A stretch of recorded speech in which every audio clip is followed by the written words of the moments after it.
जय हिंद दोस्तों, बहुत बहुत स्वागत है हमारे YouTube चैनल पर। दोस्तों जीएसटी यानी कि गुड्स एंड सर्विस टैक्स, अगर आप किसी भी तरह का कोई गुड्स बेच रहे हैं या किसी भी तरह की कोई सर्विस दे रहे हैं या मैन्युफैक्चरिंग कर रहे हैं तो आप एक सर्टेन लिमिट से अगर अपनी टर्नओवर क्रॉस कर जाते हैं तो जीएसटी नंबर लेना आपके लिए मैंडेटरी हो जाता है। इस वीडियो के अंदर हम आपको बताने वाले हैं कि आप अपना जीएसटी रजिस्ट्रेशन खुद कैसे अप्लाई कर सकते हैं। हालांकि आपको किसी टैक्स प्रोफेशनल की, चार्टर्ड अकाउंटेंट की हेल्प लेनी चाहिए, लेकिन फिर भी आप अपना जीएसटी खुद अप्लाई करना चाहते हैं तो शुरू से लेकर के लास्ट तक हम आपको practically 1 by 1 step by step आपको बताने वाले हैं कि कैसे आप अपना जीएसटी रजिस्ट्रेशन खुद कर सकते हैं। दोस्तों इसके लिए आपको एक तो आपका पैन कार्ड चाहिए होगा, एक आपको आपका आधार कार्ड चाहिए होगा, एक आपको आपकी पासपोर्ट साइज की फोटो चाहिए होगी। इसके बाद में प्लेस ऑफ बिजनेस जो होगा, आपका प्रिंसिपल प्लेस ऑफ बिजनेस, उसका प्रूफ आपको यहां पे देना पड़ेगा। जहां पर आप अपना दुकान कर रहे हैं, जहां पे आपका अपना ऑफिस कर रहे हैं, जहां पे सर्विस दे रहे हैं, आपका एक ठिकाना होना चाहिए ताकि जीएसटी डिपार्टमेंट आपको ढूंढ सकेंगे, आप यहां पर बैठेंगे अपना बिजनेस करेंगे तो उसका प्रूफ आपको देना पड़ेगा। अगर आपके नाम से कोई दुकान है तो दोस्तों उसका पटा, रजिस्ट्री, इलेक्ट्रिसिटी बिल आप लगा सकते हैं। अगर आपके नाम दुकान नहीं है, शॉप नहीं है, घर नहीं है और आपके फैमिली में किसी के नाम है, फादर या उनके नाम है, और इलेक्ट्रिसिटी बिल या पटा रजिस्ट्री उनके नाम है, तो वो उसके साथ में एक एनओसी जो कि नो ऑब्जेक्शन सर्टिफिकेट होता है, उसका फॉर्मेट चाहिए होगा तो आप हमें बताइएगा, वो प्रोवाइड करवा देंगे। अगर दोस्तों आपकी रेंट की दुकान है या वो आपका मकान है तो रेंटल एग्रीमेंट आपको लगाना पड़ेगा। अलग अलग स्टेट में जो स्टाम्प पेपर होता है उसकी वैल्यू अलग अलग होती है। जैसे कि राजस्थान में 500 रुपए के स्टाम्प पेपर पे आपको रेंट एग्रीमेंट बनवाना पड़ता है।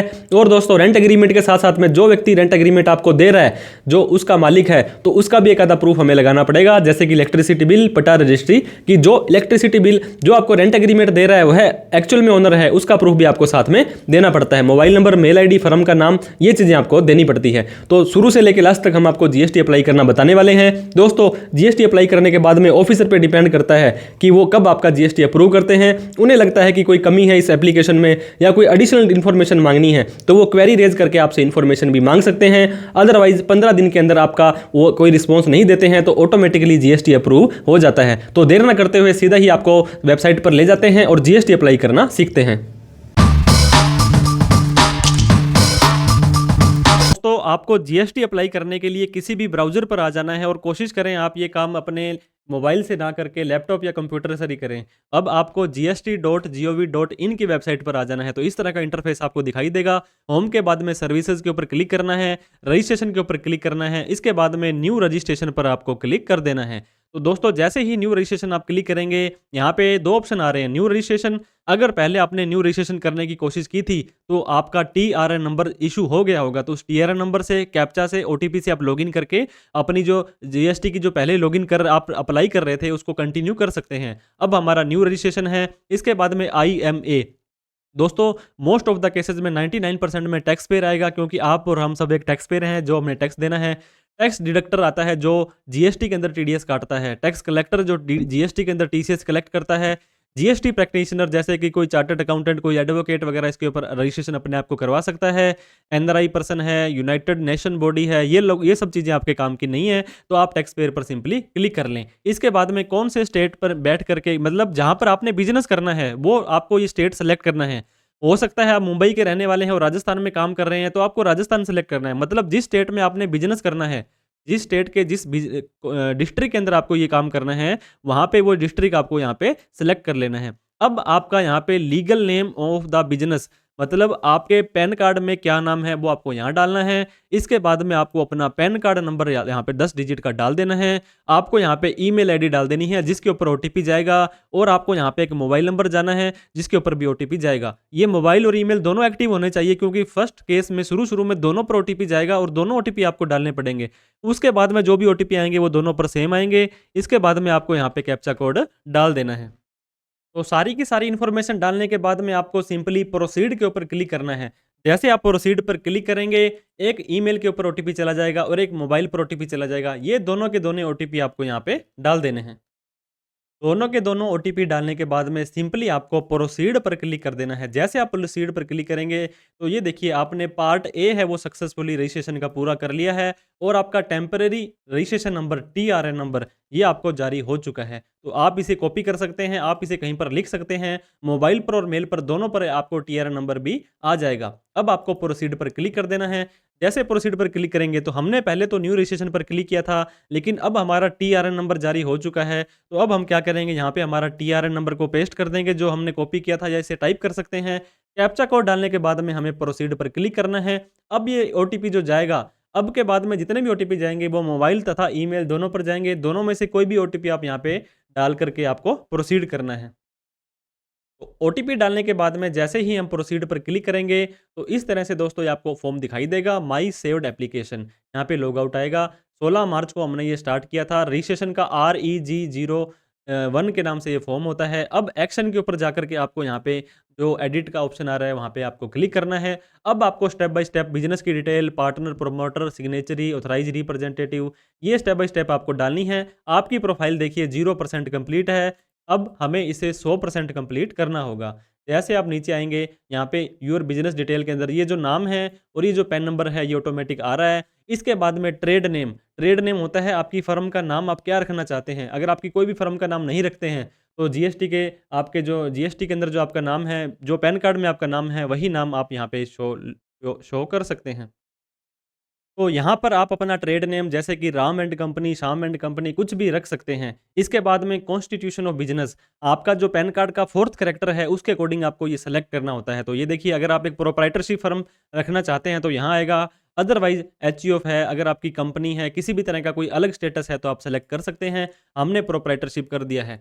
इसके बाद में एक से ज़्यादा ट्रेड नेम अगर आपके हैं, आपका राम एंड कंपनी भी है, श्याम एंड कंपनी में, तो एडिशनल ट्रेड नेम आप यहाँ पे डाल सकते हैं। उसके अलावा भी है तो वो आप डाल सकते हैं। अब नेम ऑफ द स्टेट आपको पता होगा, शुरू-शुरू में जब हमने इन्फॉर्मेशन डाली थी तो ऑटोमेटिक ही हमने राजस्थान लिया था, अब यहाँ पे राजस्थान ही आएगा और डिस्ट्रिक्ट भी अपने आप ही जो हमने सेलेक्ट किया था वो आ रहा है। अब ये बोलता है are you applying for a registration as a casual taxable person, मतलब किसी अदर स्टेट में जाते हैं आप, कैजुअल टैक्सेबल पर्सन सबसे पहले तो कंपोजिशन के लिए नहीं जा सकता है।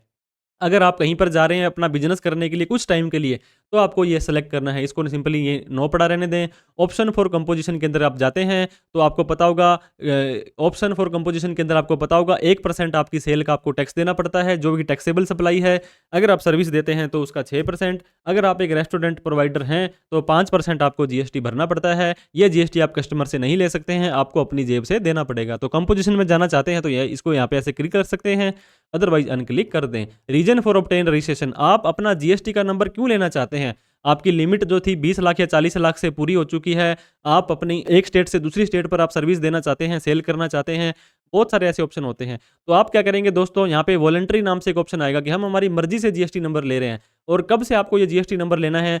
जब आपके ऊपर एप्लीकेबल होता है, उसके 30 दिन से पहले आप नहीं जा सकते हैं। तो फॉर एग्ज़ाम्पल हमने 16 मार्च को अप्लाई कर रहे थे, तो 1 मार्च हमने यहाँ पे ले लिया है ताकि हमारी मार्च की पूरी डिटेल इसमें चली जाए। अगर आपके पास पहले कोई रजिस्ट्रेशन था, तो आप यहाँ पे सेलेक्ट कर लेंगे, अदरवाइज़ आपको सेलेक्ट करने की ज़रूरत नहीं है। अब आपको डॉक्यूमेंट फॉर ट्रेड नेम के लिए डॉक्यूमेंट आपका मैंडेटरी नहीं है, आप सिंपली सेव एंड कंटिन्यू पर क्लिक कर देंगे। तो जैसे ही हमने बिजनेस डिटेल को यहाँ पे क्लिक किया, तो ये देखिए 11% प्रोफाइल हमारी कंप्लीट हो गई है। हम धीरे-धीरे इसको 100% कर देने वाले हैं। अब है डिटेल ऑफ प्रोप्राइटर, जो इसके मालिक हैं, इसकी जो भी डिटेल आप यहाँ पे डालेंगे, वो आपको पैन कार्ड के हिसाब से डालनी है। इसका फर्स्ट नेम, लास्ट नेम, इसके फादर का जो भी नेम आप डालेंगे, वो पैन कार्ड में जो आ रहा है वही आपको डालना है, अदरवाइज़ मिसमैच आ सकता है। इसके बाद में डेट ऑफ बर्थ आपको डालनी है जो पैन कार्ड में आ रही है। अब आपको यहाँ पे मोबाइल नंबर और ईमेल आईडी डाल देना है। जेंडर आप डाल सकते हैं मेल, फीमेल या अदर। इसके बाद में आपको यहाँ पे इसका डेजिग्नेशन डाल देना है कि ये व्यक्ति जो है इस फर्म में क्या है। तो हम यहाँ पे PROPRIETOR प्रोप्राइटर यहाँ पे डाल देते हैं। अगर ये कंपनी का होता, डायरेक्टर होता, तो यहाँ पे डायरेक्टर का नंबर आ जाता। पैन नंबर यहाँ पे आ चुका है। अगर ये फॉरेनर है तो पासपोर्ट डालना मैंडेटरी है। आधार नंबर अभी यहाँ पे नहीं डालना है। इसके बाद में रेजिडेंशियल स्टेटस, इस व्यक्ति के घर का क्या एड्रेस है। यहाँ पे बिजनेस के एड्रेस की बात अभी तक नहीं की गई है, तो रेजिडेंशियल स्टेटस हमें यहाँ पे सेलेक्ट कर सकते हैं, हम यहाँ पे टाइप कर सकते हैं। तो वैसे तो नीचे सारी की सारी इन्फॉर्मेशन आप फीड कर सकते हैं, बट आपको अपने जो भी गाँव का, शहर का, डिस्ट्रिक्ट का नाम है, वो इस सर्च बॉक्स में सर्च कर देना है। जैसे आप सर्च करेंगे तो आपके ऊपर जो भी एप्लीकेबल होगा, वहाँ पे इसको आपको सेलेक्ट कर लेना है। देखिए ये वाला हमारा राम सिंहपुर 33 या पिन कोड से भी आप इसे सर्च कर सकते हैं कि हाँ जी, यही हमारा पिन कोड था। तो ये कन्फर्म करेंगे हम यहाँ पे, तो बिल्कुल आपको उसी लोकेशन पर लेकर आ जाएगा कि जहाँ पर आपने जो पिन कोड डाला था। अब इसको आप कुछ आस-पास अपना एरिया जो है सेलेक्ट कर सकते हैं कि कौन से एरिया में जहाँ पे आप इसको लेके जाना चाहते हैं। अब लगभग-लगभग ये बिल्कुल नहीं है कि बिल्कुल एग्ज़ैक्ट 100% ही आपको करना है, थोड़ा-सा आगे-पीछे भी ये चल जाएगा। अब पिन कोड ऑटोमेटिक उठा लिया है, स्टेट उठा लिया है, डिस्ट्रिक्ट उठा लिया है। आप अब क्या करेंगे दोस्तों, आपकी फ़र्म का नाम और आपके फ़र्म का नाम तो इसमें नहीं आएगा क्योंकि ये इंडिविजुअल है। आप अपने स्ट्रीट का नाम यहाँ पे डाल सकते हैं। तो इस तरह से जो रेड मार्क किए गए हैं वो इन्फॉर्मेशन आप सिंपली डाल दें। आप अपने फादर का नेम डाल सकते हैं। सारी की सारी इन्फॉर्मेशन डालने के बाद में आपको अब क्या करना है, अपलोड फ़ोटोग्राफ करनी है। मतलब ऐसा जो बंदा जो प्रोप्राइटर है या जो साइनिंग पर्सन है, उसकी फ़ोटो आपको यहाँ पे अपलोड कर देनी है। जैसे ही चूज़ फाइल पर क्लिक करेंगे दोस्तों, तो आपको उस फ़ोल्डर में चला जाना है जहाँ पर आपने इसकी फ़ोटो सेव करके रखी हुई है। तो जो भी हमने फ़ोटो को जिस फ़ोल्डर में रख रखा था, ये देखिए 17 केबी की हमारी फ़ोटो है। आप 100 केबी से कम की फ़ोटो इसको रख सकते हैं। डबल क्लिक करेंगे जैसे ही, तो आपकी फ़ोटो यहाँ पे अपलोड हो चुकी है। इसके बाद में अदर इन्फॉर्मेशन भी काफ़ी इंपॉर्टेंट टैब है। आल्सो ऑथराइज़ सिग्नेचरी, मतलब ऑथराइज़ सिग्नेचरी कोई और व्यक्ति भी हो सकता है। हमने तो इसी व्यक्ति को करना है, तो हमने सिंपली येस कर दिया है। सेव एंड कंटिन्यू पर क्लिक कर दिया है। अब आपको ये कुछ वार्निंग दे सकता है कि आपने पूरी डिटेल एड्रेस की नहीं भरी है, फिर भी आप कंटिन्यू करना चाहते हैं, तो हाँ जी, हम करना चाहते हैं, हमने येस कर दिया है। 11% से सीधा ही 77% हो गया है हमारा ये प्रोफाइल। इसके बाद में जो हमारा ऑथराइज़ सिग्नेचरी था, वही हमारा प्राइमरी ऑथराइज़ सिग्नेचरी होने वाला है। इसके बाद में बिल्कुल लास्ट में आ जाना है हमें, कुछ भी छेड़-छाड़ नहीं करनी है। सेव एंड कंटिन्यू पर हमने क्लिक कर देना है। 77 से 79% हमारा यहाँ पे हो चुका है।